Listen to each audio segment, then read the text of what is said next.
Friends, ಎಲ್ರಿಗೂ ನಮಸ್ಕಾರ. Friends, ಇವತ್ತು ಬೆಳಗ್ಗೆ ನಾವು ರಾಘವೇಂದ್ರ ಟೆಂಪಲ್ಗೆ ಬಂದಿದ್ದು, ಹಾಗಾಗಿ ನಾನು ಇದೊಂದು ಸ್ಮಾಲ್ ವಿಡಿಯೋ ಮಾಡ್ತಾಯಿದ್ದೀನಿ.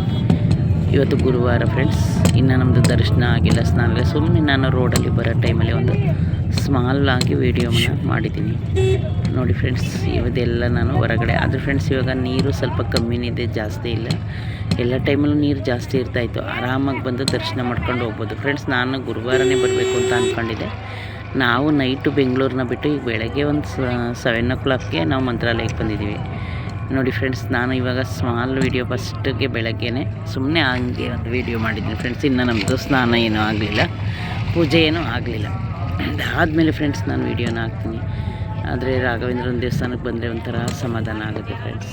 ಅದಕ್ಕೋಸ್ಕರ ಇದೇ ಫಸ್ಟ್ ನಾನು ಗುರುವಾರನೇ ಇಲ್ಲೇ ಇರೋ ಥರ ಟೆಂಪಲ್ ದರ್ಶನ ಆಗೋ ಥರ ಬಂದಿರೋದು. ಇನ್ನು ನನ್ನ ಮಗಳು ಉರುಳು ಸೇವೆಗೆ ಅವಳು ರೆಡಿ ಆಯ್ತಾವಳೆ, ಅವ್ರದ್ದೆಲ್ಲ ಮುಗಿದ್ಮೇಲೆ ನಾನು ರೆಡಿ ಆಯ್ತೀನಿ ಫ್ರೆಂಡ್ಸ್. ಆದರೆ ಬಿಸಿಲು ಆಲ್ರೆಡಿ ಬಂದೆ, 8 o'clockಗೆಲ್ಲ ಬಿಸಿಲು ಫ್ರೆಂಡ್ಸ್. ಬಿಸಿಲು ಚೆನ್ನಾಗಿ ಆಲ್ರೆಡಿ ಬಂದೋಗಿದೆ, ಏನು ಚಳಿ ಅಷ್ಟೇನು ಕಾಣಿಸ್ತಾ ಇಲ್ಲ ನಮಗಿಲ್ಲಿ. ಹಾಗಾಗಿ ನಾನು ಇದೊಂದು ಸ್ಮಾಲ್ ವಿಡಿಯೋ ಮಾಡ್ತಾಯಿದ್ದೀನಿ. ಏನೋ ಒಂಥರ ಸಮಾಧಾನ ಇಲ್ಲಿಗೆ ಬಂದರೆ ಫ್ರೆಂಡ್ಸ್. ಎಲ್ರಿಗೂ, ನನಗೆ ಅಂತಲ್ಲ, ಎಲ್ರಿಗೂ. ನಾನು ಜಾಸ್ತಿ ಏನಾದರೂ ಬೇಜಾರಾದರೆ, ಜಾಸ್ತಿ ದಿನ ಆದರೆ ನಾನು ಈ ಟೆಂಪಲ್ಗೆ ಬರಬೇಕು ಅಂತಿದ್ದೀನಿ. ಹಾಗಾಗಿ ಇವತ್ತು ಬಂದಿದ್ದೀನಿ ಫ್ರೆಂಡ್ಸ್. ನೋಡಿ ಎಷ್ಟು ಚೆನ್ನಾಗಿದೆ. ನಾನು ಬರೀ ಹೊರಗಡೆ ಮಾತ್ರನೇ ವೀಡಿಯೋ ಮಾಡ್ಕೊಂಡಿದ್ದೀನಿ, ಸಿಂಪಲ್ಲಾಗಿ ಮಾಡ್ಕೊಂಡೆ. ಆಮೇಲೆ ನಾನು ಫ್ರೆಂಡ್ಸ್ ಎಲ್ಲ ವೀಡಿಯೋನು ಮಾಡಿ ನಾನು ಯೂಟ್ಯೂಬ್ಗೆ ಹಾಕ್ತೀನಿ. ನೋಡಿದ್ರಲ್ಲ ಫ್ರೆಂಡ್ಸ್ ಎಷ್ಟು ಚೆನ್ನಾಗಿದೆ. ಇದು ಫ್ರಂಟ್ ವೀಡಿಯೋ ಇದು.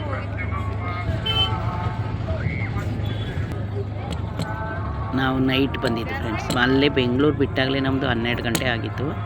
ಇಲ್ಲಿ ಮಾರ್ನಿಂಗ್ 7 o'clock ಬಂದಿದ್ದೀವಿ. ಬೆಂಗಳೂರು ಬಿಟ್ಟಾಗಲೇ ನಾವು 12 ಗಂಟೆ ರಾತ್ರಿ ನಾನು ಡ್ಯೂಟಿ ಮುಗಿಸ್ಕೊಂಡು ನಾವು ಬಂದಿದ್ದು. ಆದರೆ ಬಿಸಿಲು ಚೆನ್ನಾಗಿ ಬರ್ತಾಯಿದೆ, ಏನು ಚಳಿ ಅನ್ನಿಸ್ತಾ ಇಲ್ಲ. ಆದರೆ ನೀರೊಂದು ಸ್ವಲ್ಪ ಕಮ್ಮಿ ಇದೆ ಅಷ್ಟೇ, ನೀರೊಂದು ಸ್ವಲ್ಪ ಕಮ್ಮಿ ಇದೆ ಫ್ರೆಂಡ್ಸ್ ಅಷ್ಟೇ. ನೋಡಿದ್ರೆ ಫ್ರೆಂಡ್ ಎಷ್ಟು ಚೆನ್ನಾಗಿದೆ ನೋಡಿ. ಇದೆಲ್ಲ ಹೊರಗಡೆ ನೀರು ಹತ್ರ. ಯಾವಾಗೇ ರಾಘವೇಂದ್ರನ ಬರಲಿ ಒಂಥರ ಮನಸ್ಸಿಗೆ ಸಮಾಧಾನ ಫ್ರೆಂಡ್ಸ್. ನಾನು ಇನ್ನೂ ಸುಮ್ಮನೆ ಕೂತಿದ್ದೀನಿ, ಅವಳು ಉರುಳು ಸೇವೆಗೆ ರೆಡಿ ಆಯ್ತು. ಅವಳು ತುಂಬ ಚೆನ್ನಾಗಿದೆ. ಓಕೆ ಫ್ರೆಂಡ್ಸ್, ಬಾಯ್.